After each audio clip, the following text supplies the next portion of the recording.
Assalamualaikum warahmatullahi wabarakatuh.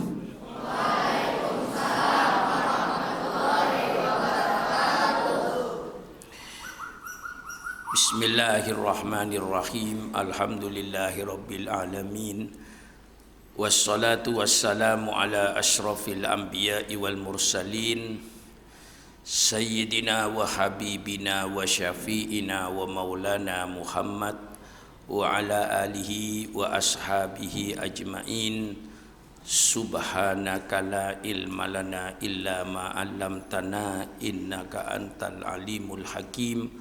La haula wa la quwata illa billahil aliyil azim. Amma ba'du.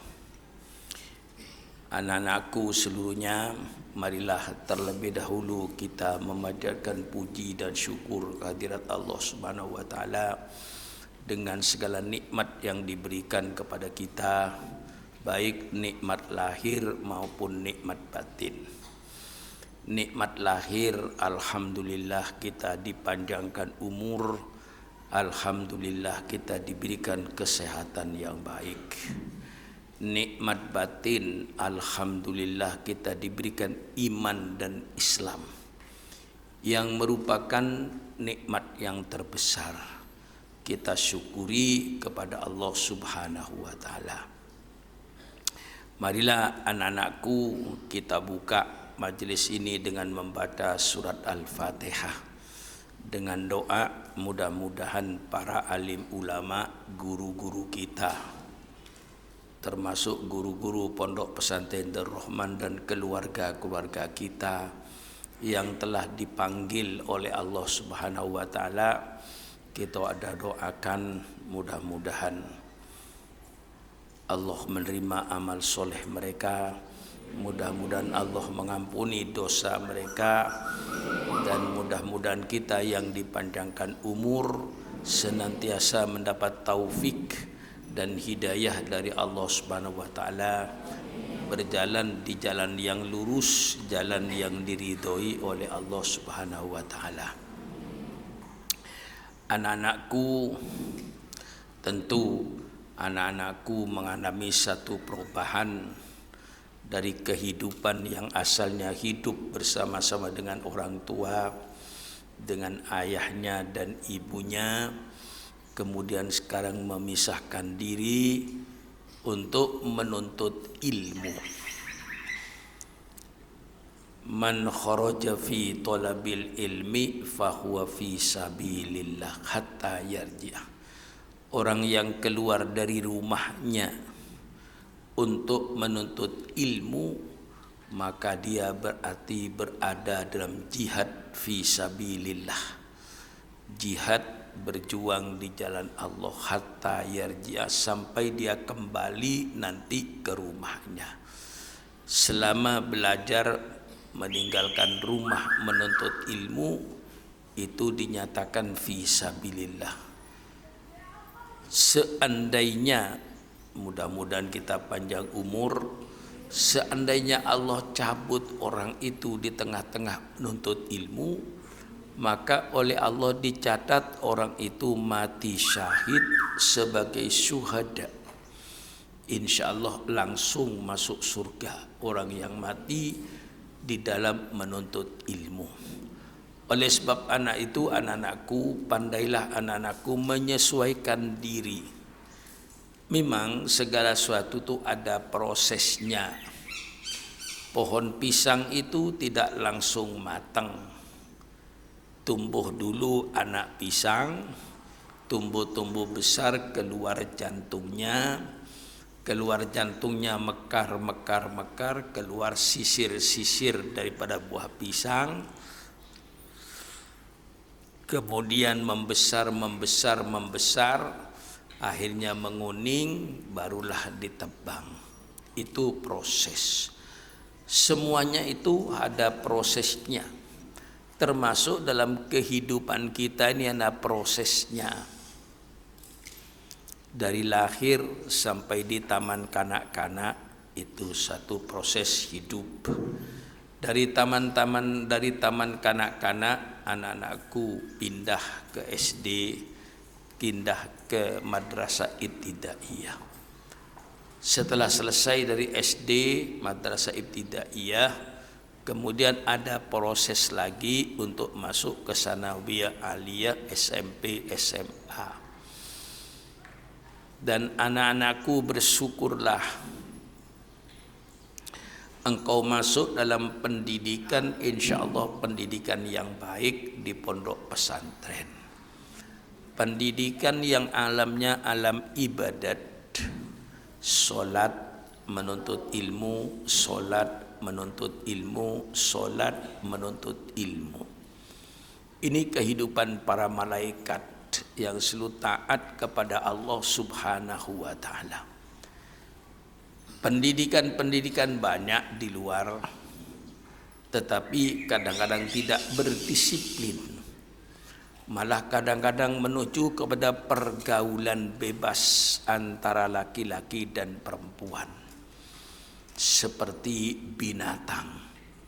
Alhamdulillah, anak-anakku ditakdirkan oleh Allah masuk ke tempat pendidikan yang baik untuk menuntut ilmu agama. Di dalam hadis Rasulullah sallallahu alaihi wasallam, man yuridillahu bihi khairan yufaqihu fiddin. Orang-orang yang Allah menginginkan orang-orang tadi untuk menjadi orang baik, maka oleh Allah dijadikan orang itu mengerti, memahami ilmu agama.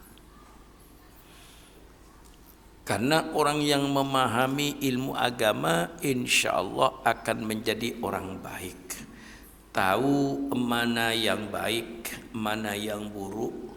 Tahu mana yang dibolehkan oleh Allah yang halal, mana yang dilarang oleh Allah yang haram.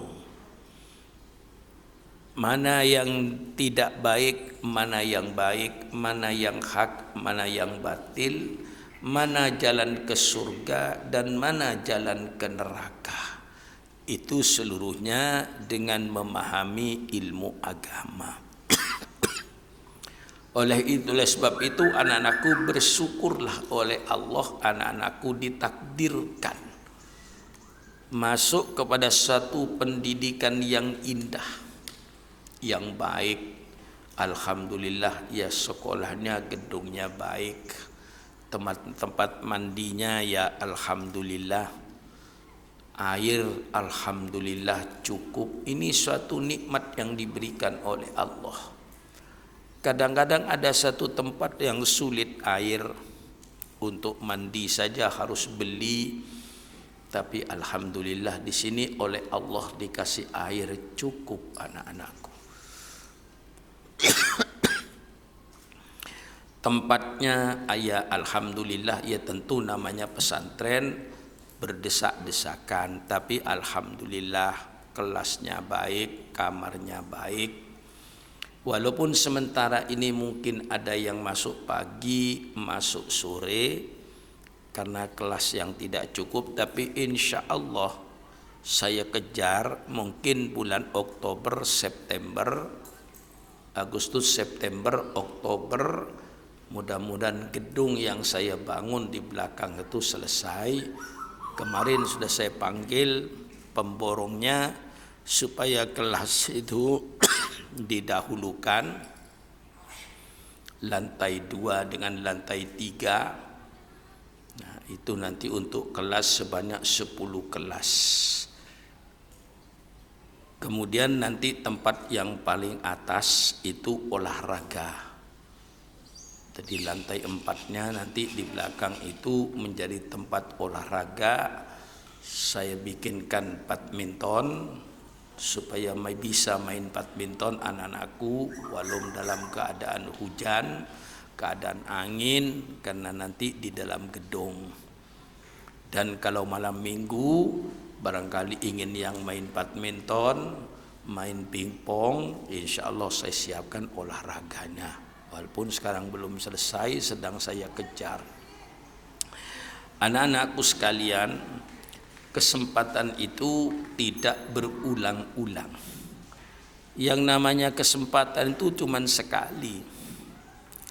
Maka kesempatan ini dipergunakan dengan sebaik-baiknya.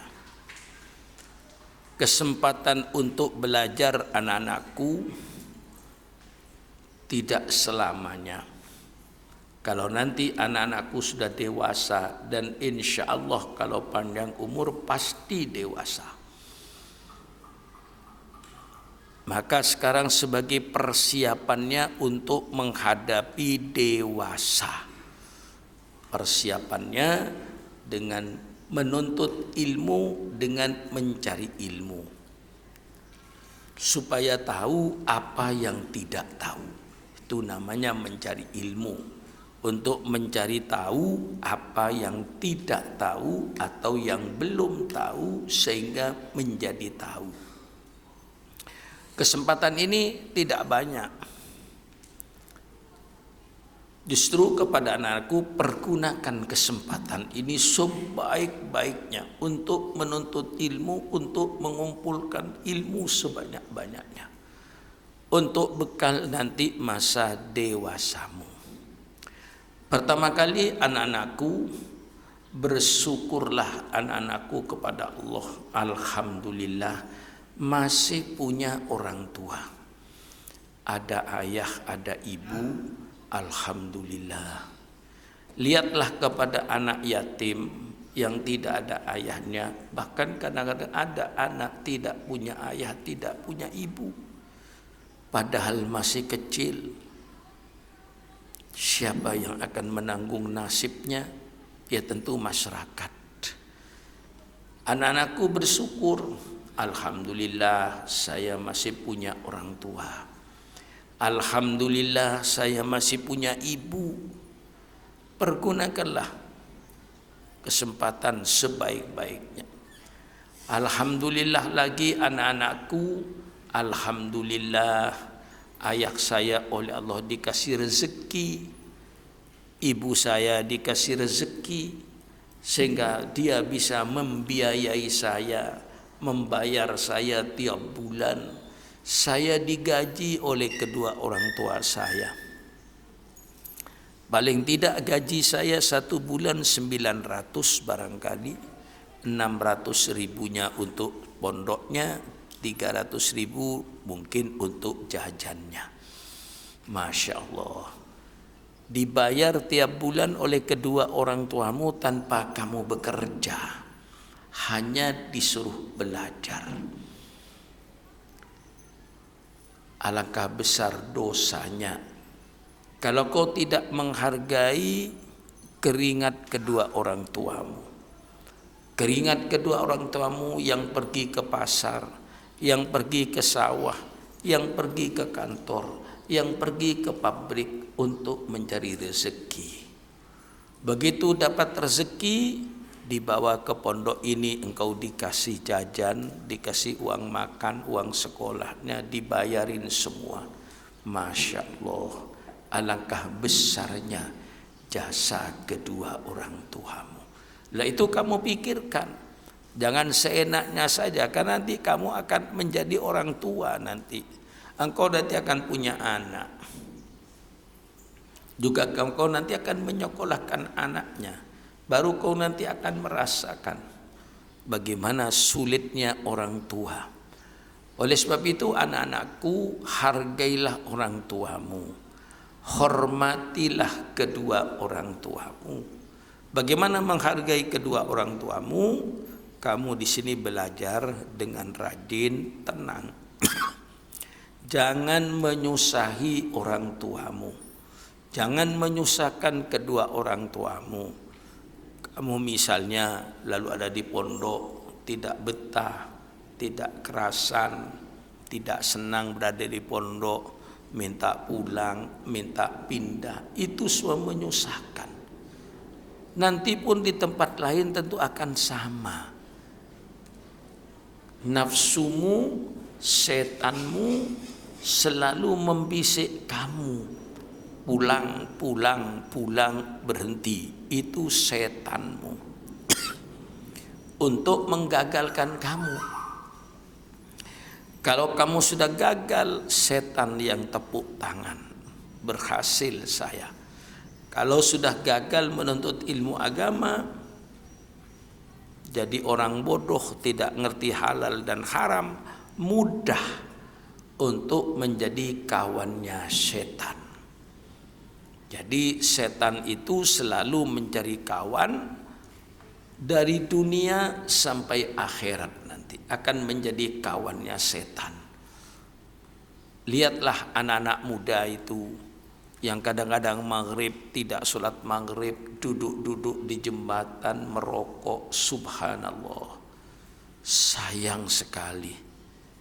Kok tidak belajar ketika masa mudanya?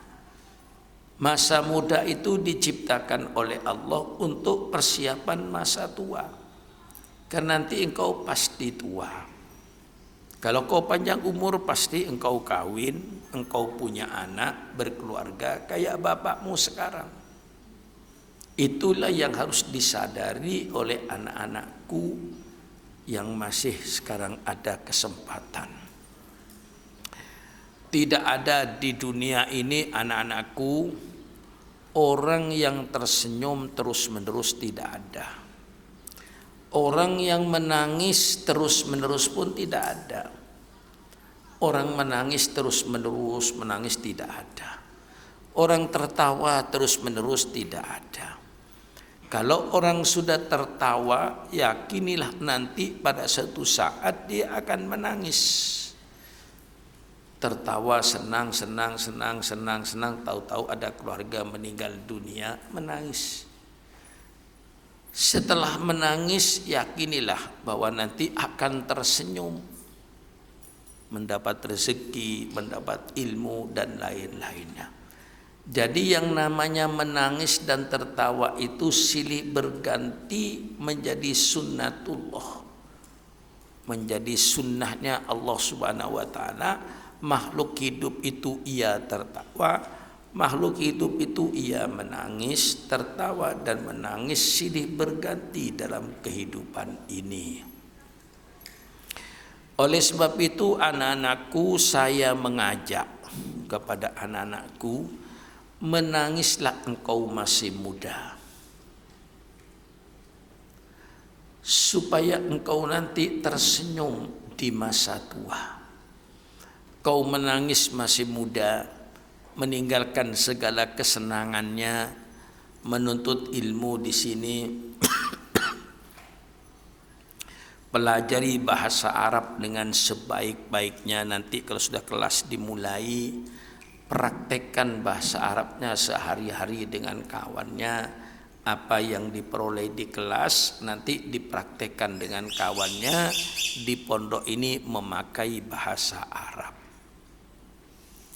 Insya Allah 6 tahun engkau di pondok ini, kalau kau betul-betul rajin, bahasa Arab akan menjadi bahasa harian, bahasa yang gampang, bahasa yang mudah. Bahasa Inggris akan menjadi bahasa yang mudah. Kalau kau sudah memiliki 2 bahasa ini, bahasa Inggrisnya bagus, bahasa Arabnya bagus, insya Allah duniamu kau kuasai dengan bahasa Inggris pergaulan ini. Akhiratmu kau kuasai dengan bahasa Arabmu, sehingga dengan bahasa Arab yang baik kau bisa membaca tafsir, kau bisa membaca fikih, kau bisa membaca hadis, semua kitab-kitab yang berbahasa Arab bisa kau kuasai. Nah, ini memerlukan kesabaran dan ketabahan. Ilmu tidak turun dari langit dengan cuma-cuma. Tapi ilmu itu harus diperoleh dengan segala kesungguhannya, dengan segala kesabarannya, dengan segala ketabahannya. Kalau kau sabar tabah nanti sampai kelas 6, pelajarannya bagus, tamat dari sini, cakrawalamu akan lebih luas. Kau bisa belajar di dalam negeri, kau bisa belajar di luar negeri, seperti kakak-kakakmu sekarang yang ada di Mesir, yang ada di Tunis, yang ada di Maroko, ya, yang ada di Yaman, yang ada di Yordan, yang ada di Sudan, bahkan ada yang di Rusia belajar di situ, bahkan ada yang di Cina belajar bahasa Cina sampai S2. Ada kakakmu yang sudah S2 dalam sastra bahasa Mandarin, bahkan akan memasuki kepada S3. Ini semuanya dengan kesungguhan, bukan dengan santai-santai, bukan bermalas-malasan, tidak. Harus menyingsingkan lengan baju,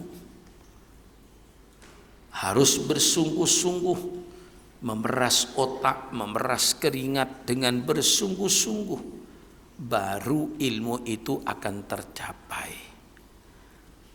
Seorang penyair anak-anakku berkata, "Lau kanal ilmu yudraku bil muna, maka yabqa fil bariyati jahilu."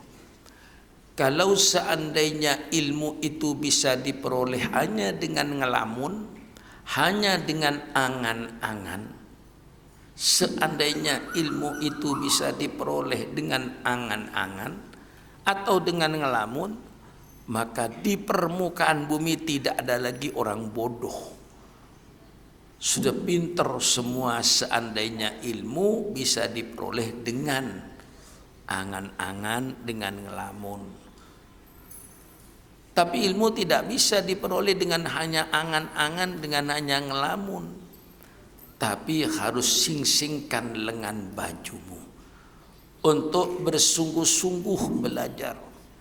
Hilangkan pikiran-pikiran rumahmu. Itu cuman setan yang menggoda kamu. Kamu diingatkan ke rumah supaya pulang. Padahal ayahmu di rumahmu sangat gembira dengan keberadaanmu di pondok ini. Karena kalau sekolah di luar, anak-anakku tidak asrama begini, pulang pergi, engkau naik angkot, kendaraan umum, atau naik motor. Pada waktu jam sekolah datang, ternyata engkau belum datang. Ibumu dan bapakmu tentu gelisah, apalagi sering terjadi perkelahian antar anak sekolah. Dengan adamu di pondok ini, bapakmu, ibumu merasa aman, merasa tenang. Nah, karena kau sudah berada di pondok ini. Oleh sebab itu, kepada anak-anakku, hilangkan pikiran-pikiran rumah itu. Nanti kalau sudah keadaan normal, bapakmu dan ibumu dulu-dulunya, kemarin-kemarin ketika keadaan normal, tiap Sabtu, tiap Minggu orang tua boleh berkunjung ke sini. Tetapi sekarang karena dalam keadaan yang disebut penyakit corona yang sangat berbahaya itu, nah maka sementara bapakmu tidak usah berkunjung dulu ke sini. Karena nanti ya kalau satu orang dua orang tidak menjadi soal. Tapi nanti kalau yang berkunjung ini sampai 1000 penuh pondok ini, apa yang terjadi? Kerumunan tidak bisa dikendalikan. Oleh itu sementara cukuplah dengan surat. Nanti ketika kamu belajar apa mungkin oleh guru-guru diviralkan supaya bapakmu tahu anaknya belajar di kelas dengan tenang, sehat. Nah, itu cukup menggembirakan kepada kedua orang tuamu. Kita bikin mungkin nanti sewaktu-waktu di kelas dibikin viral supaya orang tuamu bisa mengikuti anakmu yang belajar di kelas. Nanti wali kelasnya bisa memberitahu sama orang tuanya, cuma nanti jam sekian ikuti anak bapak di kelas. Nanti di kelas disorot, bapakmu bisa mengikuti dan ibumu di rumahnya lewat HP-nya. untuk menghilangkan rindunya sementara selama corona ini belum hilang dari Indonesia. Nanti kalau sudah normal biasa tiap minggu di sini penuh, termasuk di tempat ini penuh dengan ayahmu dan ibumu yang berkunjung. Nah, sementara ini karena adanya corona ini, oleh sebab itu anak-anakku, tenang, belajar dengan sungguh-sungguh, hargailah keringat kedua orang tuamu, hormatilah kedua orang tuamu, hargailah keringat kedua orang tuamu yang mencari duit. Begitu dapat duit dikirimkan kepadamu, Masya Allah, alangkah cintanya kedua orang tuamu kepadamu. Oleh sebab itu hormati dan hargai kedua orang tuamu itu. Bagaimana menghormati dan menghargai kedua orang tuamu? Kamu di sini belajar dengan sungguh-sungguh sehingga rapotnya nanti baik. Begitu kelas 1 ayahnya melihat raportnya angkanya 7878789, tersenyum ayahnya. Pasti ayah dan ibumu akan berkata, tidak sia-sia saya mencari duit. Tidak sia-sia saya memeras keringat mencari duit. Anak saya berhasil belajar dengan rajin. Karena harapan orang tuamu supaya kau menjadi orang yang alim, menjadi orang yang soleh, orang yang berakhlak, sehingga kau menjadi orang yang berharga di tengah-tengah masyarakat. Walaupun kita tidak minta dihargai, tapi pasti masyarakat akan menghargai kepada orang yang berilmu, kepada orang yang soleh, yang akhlaknya bagus, berilmu, mesti dibutuhkan oleh masyarakat, dicari oleh masyarakat. Kedua orang tuamu menginginkan supaya kau menjadi anak yang alim, bisa baca kitab, bisa bahasa Arab, bisa bahasa Inggris. Alangkah indahnya nanti. Itu semuanya untuk kebahagiaanmu di masa yang akan datang. Oleh sebab itu kata-kata saya, menangislah engkau masih muda. Dengan pengertian menangis masih muda, belajar dengan rajin. Tinggalkan macam-macam hawa nafsu itu. Belajar beribadat, bermain, olahraga. Nanti yang sedang badminton, bikinlah grup badminton. Insya Allah lapangannya ada. Yang senang sepak bola, lapangan di belakang luas. Yang senang main volleyball, ada lapangan volleyball.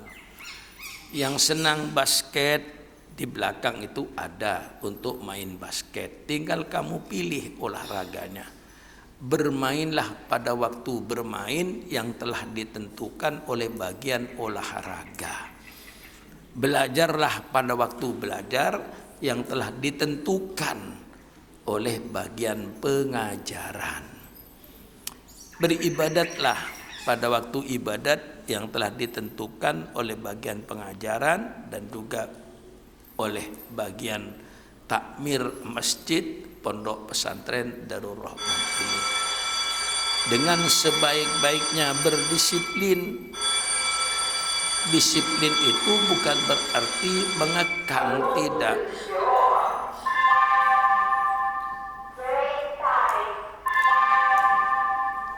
Disiplin itu untuk kepentinganmu sendiri. Sholat subuh, jangan merasa terpaksa. Engkau dipanggil oleh Allah yang menciptakan engkau. Allah memberikan kita nikmat panca indera, nikmat mata, nikmat telinga, nikmat lidah, nikmat kaki, nikmat tangan, badan sehat. Alhamdulillah. Oleh Allah diwajibkan untuk sujud kepada Allah sehari semalam 5 kali. Itu bukan berarti beban. Kalau kau merasa, oh ini kewajiban saya, sujud kepada Allah, bersyukur kepada Allah. maka solat itu menjadi ringan. Bahkan solat akan menjadi hiburan, kesenangannya. Jangan merasa terpaksa.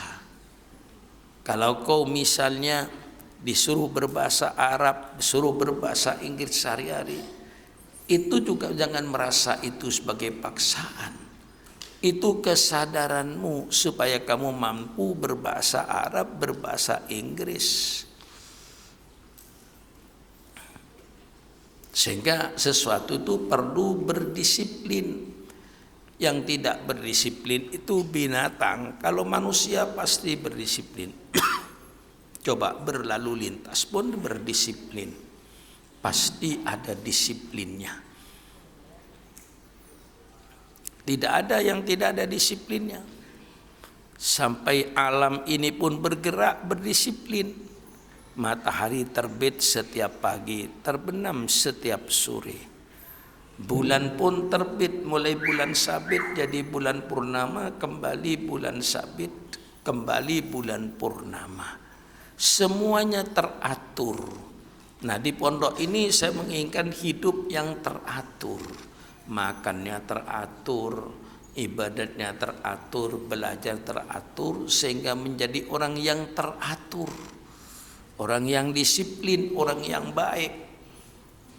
Di luar negeri disiplin itu lebih ketat lagi, seperti di Singapura, di Malaysia, di kendaraan umum tidak ada yang merokok, yang namanya bis, tidak ada supir di luar negeri itu merokok, itu tidak ada.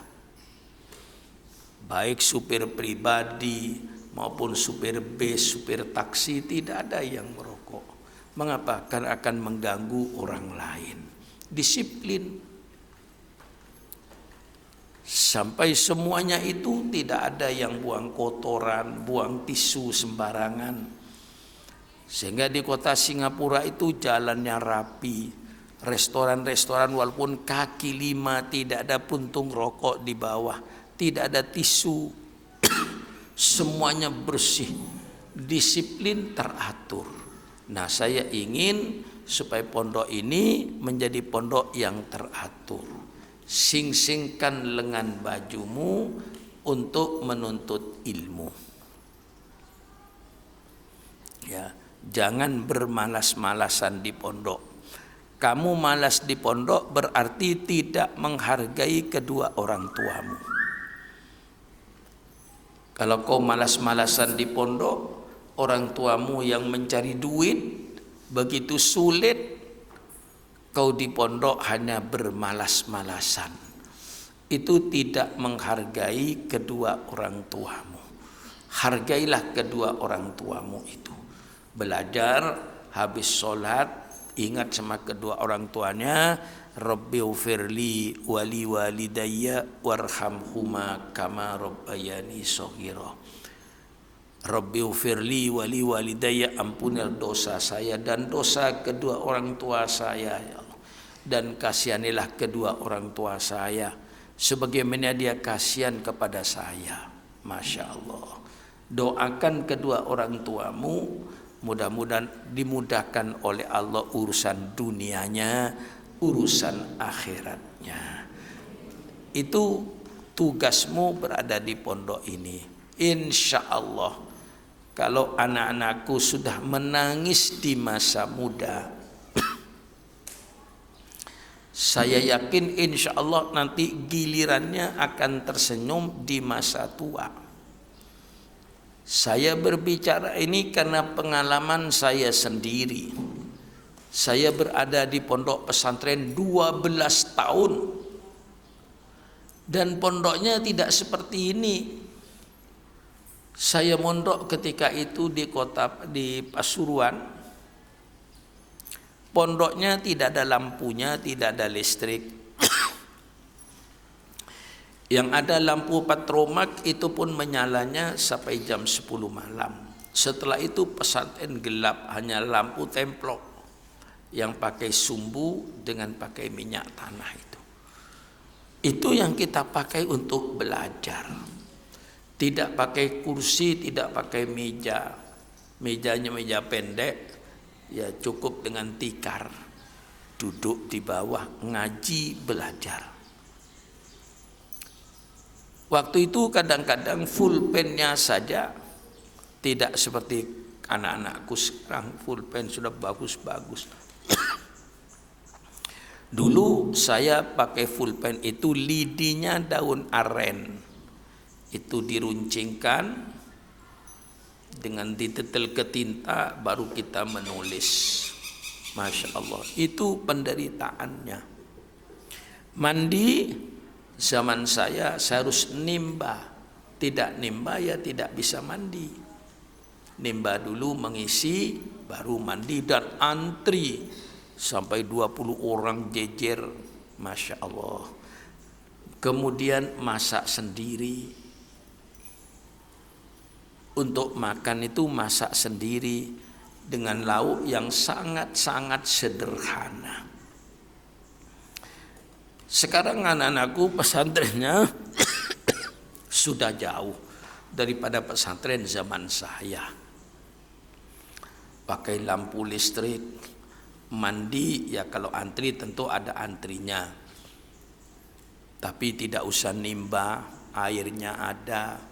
Tentu supaya dihemat air itu, jangan mandi seenaknya, tapi hendaknya dihemat air itu karena semuanya pakai tenaga listrik. Sudah berbeda. Maka sekarang anak-anakku tinggal pilih, mau tertawa masih muda atau mau tertawa setelah tua. Mau menangis masih muda atau mau menangis setelah tua. Kalau kau tertawa masih muda, tidak mau belajar, tidak mau pisah dengan orang tua, tidak mau sungguh-sungguh di pondok, bahasa Arabnya, bahasa Inggrisnya, baca kitabnya sehingga kau menjadi orang alim, kau menangislah masih muda. Dengan sungguh-sungguh belajar, pergunakan masa mudamu untuk belajar. Insya Allah kalau anak-anakku masa mudanya sudah menangis dengan belajarnya, insya Allah masa tuanya akan tersenyum. Saya ini termasuk yang menangis masih muda. Malah saya mondok di pesantren itu setahun kalau ingin ketemu dengan ibu saya. Kalau anak-anakku kalau keadaan normal bisa tiap minggu ketemu ibumu di sini, kadang-kadang sebulan sekali. Saya dahulu mondok jauh, pulangnya setahun sekali. Untuk melihat wajah ibu saya nunggu 1 tahun selama 12 tahun. Nah, tapi karena nasihat-nasihat guru saya, menangislah kau masih muda. Alhamdulillah saya masih muda dahulu menangis, belajar dengan rajin, berpisah dengan orang tua. Alhamdulillah sekarang giliran saya tersenyum. Waktu itu saya tidak pernah mimpi saya anak kampung di Madura. Tidak pernah mimpi saya nanti akan ada di ibu kota. Saya tidak pernah mimpi nanti saya naik kapal terbang menuju Singapura, berceramah di Singapura. Saya tidak pernah mimpi saya terbang turun di Kuala Lumpur, saya pidato di Malaysia, pidato di Brunei. Tidak mimpi waktu itu. Tidak mimpi kalau saya nanti akan berdakwah di seluruh Indonesia, ke Sumatera, ke Kalimantan, ke Sulawesi, sampai ke Irian. Saya berpidato. Dari paling baratnya dari Aceh, Sabang, sampai ke Irian Barat, saya lintasi. Padahal dulu ketika saya masih di pondok pesantren tidak merasa dan tidak mimpi. Seandainya saya dulu tidak belajar di pondok pesantren, saya bodoh. Masuk ke Jakarta, ya barangkali saya jual sate, barangkali saya jual besi tua dan lain-lainnya. Alhamdulillah saya menangis masih muda. Alhamdulillah sekarang saya tersenyum di masa tua. Alhamdulillah. Itulah sebabnya anak-anakku saya kumpulkan supaya anak-anakku itu pergunakan kesempatan ini dengan sebaik-baiknya. Dan ini tidak akan kembali lagi kesempatan ini. Nanti kalau kau sudah dewasa, kau sudah punya anak, tidak ada kesempatan lagi untuk seperti sekarang ini. Nah, sekarang ini kesempatan yang paling baik. Seorang penyair berkata, intahisil fursata wahdar fautaha fabuluwul isi fi nailil furos. Pergunakan oleh engkau kesempatan itu. Sesungguhnya orang yang mulia itu orang yang mempergunakan kesempatan. Sekarang kesempatanmu mencari ilmu, dan nanti kesempatan itu akan hilang. Tidak ada lagi kesempatan mencari ilmu ketika kau sudah dewasa. Disibukkan dengan urusan keluarga, disibukkan dengan urusan masyarakat, urusan macam-macam. Tidak ada lagi kesempatan untuk mencari ilmu, sudah hilang kesempatannya. Nah, sekarang inilah kesempatanmu yang tidak akan terulang nanti. Kesempatanmu dari umur 13 sampai nanti umur 19 kau mencari ilmu. Nanti kau setelah umur 19 masuk perguruan tinggi, bisa S1, S2, setelah itu engkau kawin. Setelah itu tidak ada lagi kesempatan bagimu untuk menuntut ilmu seperti sekarang ini. Ya, bisa menuntut ilmu tapi sambilan, tidak bisa lalu menghafal nanti menghadapi ujian kalau sudah dewasa kayak seperti saya ini. Oleh sebab itu anak-anakku, kesempatan ini jangan sampai kau buang begitu saja. Kau akan menjadi orang yang merugi kalau tidak memperoleh kesempatan dari umur 12, 13 sampai 19 tahun sampai nanti umur 25 tahun engkau S1 sampai S2, syukur-syukur sampai S3. Paling tidak S1, S2. Kau nanti mesti akan menghadapi masa dewasamu. Lebih baik kau menangis sekarang daripada kau menangis di masa tuamu. Di masa tuamu, orang tuamu sudah berpisah dengan kamu. Barangkali seperti saya, orang tua saya sudah meninggal, ibu saya sudah meninggal. Seandainya saya jadi orang bodoh, naudzubillah, apa yang terjadi kesedihannya? Orang tua tidak ada, keluarga sudah misah sendiri-sendiri. Tapi dengan ilmunya akan menjadi orang yang berbahagia. Maka kalau kau tidak mau mempergunakan kesempatan ini, tidak mau menangis masih muda, engkau nanti akan menangis di masa tuamu sepanjang hidupmu dengan kebodohanmu. Orang hidup dengan kebodohan itu mesti pahit. Tapi orang yang berilmu insya Allah tersenyum hidupnya. Inilah, lihat saja oleh kamu orang-orang di kampungmu, bagaimana orang yang bodoh dan bagaimana orang yang berilmu. Tapi tidak usah menyalahkan mereka yang bodoh. Mereka yang bodoh dahulu mungkin kesempatan tidak ada. Mungkin kedua orang tuanya tidak mampu membiayai sehingga dia tidak sekolah. Karena orang tuanya tidak mampu membiayai. Tapi kamu yang orang tuamu mampu membiayai, kesempatan ada, waktu ada. Cuman setanmu yang selalu berbisik di kamar, pulang. Itu setanmu. Jadi kalau ada perasaan pulang, kamu jawab setan. Baru kamu berhasil. baru kamu nanti akan berhasil.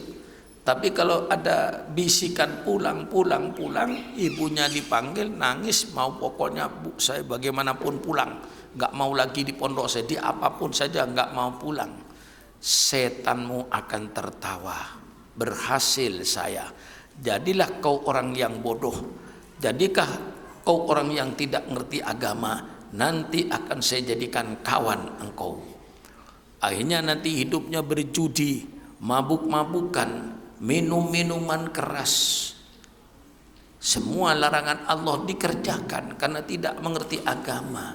Menangislah kau di masa tuamu dengan kebodohanmu. Oleh sebab itu, pergunakan waktu yang baik ini sekarang. Masih ada orang tua mampu membiayai, Masya Allah. Pergunakan itu untuk belajar, menuntut ilmu sebanyak-banyaknya, sehingga kau mudah-mudahan nanti menjadi orang yang alim, menjadi orang yang soleh, menjadi orang-orang yang berguna di tengah-tengah masyarakat. Jangan menjadi sampahnya masyarakat. Inilah barangkali nasihat saya kepada anak-anakku, supaya nanti ditabahkan hatinya. Jangan mau bisikan setan. Dan kau jangan berpikir untuk hari ini, tapi kau berpikir untuk nanti masa tuaku. Kalau kau berpikir untuk hari ini, tidak usah mondok, pulang saja kau ke rumahnya. Di situ ada orang tuamu, minta duit sama bapakmu, jajan seenaknya. Tapi itu tidak selamanya. Nanti kau akan berpisah dengan orang tuamu, mau atau tidak mau. Pada saat kau berpisah dengan orang tuamu, engkau dalam keadaan bodoh. Apa yang akan terjadi? Kau akan menangis sepanjang hidupmu karena kebodohanmu. Oleh sebab itu, sadarilah, hilangkan setannya, belajar dengan rajin, dengan sungguh-sungguh. Inilah nasihat saya kepada anak-anakku, supaya nanti tidak ada lagi yang gelisah. Kalau anak-anakku menangis, saya tidak melarang, itu wajar. Saya dulu juga menangis. Mungkin saya dulu ada 1 bulan menangis di pondok itu, tapi tidak minta pulang. Ingat rumah yang menangis, ingat ibu yang menangis, ingat ayah yang menangis, ingat adik-adik yang menangis. Setelah itu belajar 3 bulan sudah nggak nangis. Sampai selesai 12 tahun saya di pondok pesantren. Alhamdulillah, dari pondok pesantren saya langsung ke Jakarta. Di Jakarta alhamdulillah, karena saya bawa ilmu tidak sia-sia. Maka inilah saya rasakan. Menangislah anak-anakku di masa muda, agar engkau tersenyum di masa tua. Jangan kau tersenyum di masa muda, engkau nanti akan menangis sepanjang hidupmu di masa tuamu karena kebodohanmu. Disitulah penyesalan di atas penyesalan. Mengapa dulu pulang saya dari pondok? Mengapa dulu saya tidak tetap di pondok belajar? Tapi sesal kemudian tidak berguna.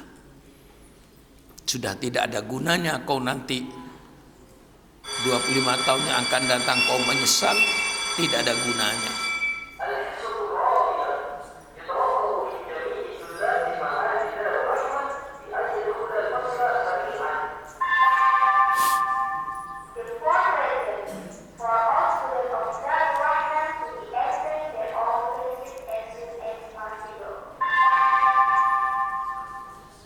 Sesal di belakang hari tidak ada gunanya. Nasi sudah jadi bubur. Nah, itulah anak-anakku nasihat saya pagi hari ini. Ya, mumpung ketemu dengan saya ketika anak-anakku datang, saya sedang masih ada di Jawa Timur, tidak sempat menyambut kedatangannya. Sekaranglah saya berikan nasihat supaya anak-anak tegar di pondok ini, tersenyum di pondok ini. Ya, tidak usah ya menangis sekali-sekali boleh, tapi boleh menangis, tapi jangan minta pulang. Menangis boleh, tapi jangan minta pulang. Belajar tekun di sini, menangislah kau masih muda supaya kau tersenyum di masa tua. Sekian, wassalamualaikum warahmatullahi wabarakatuh.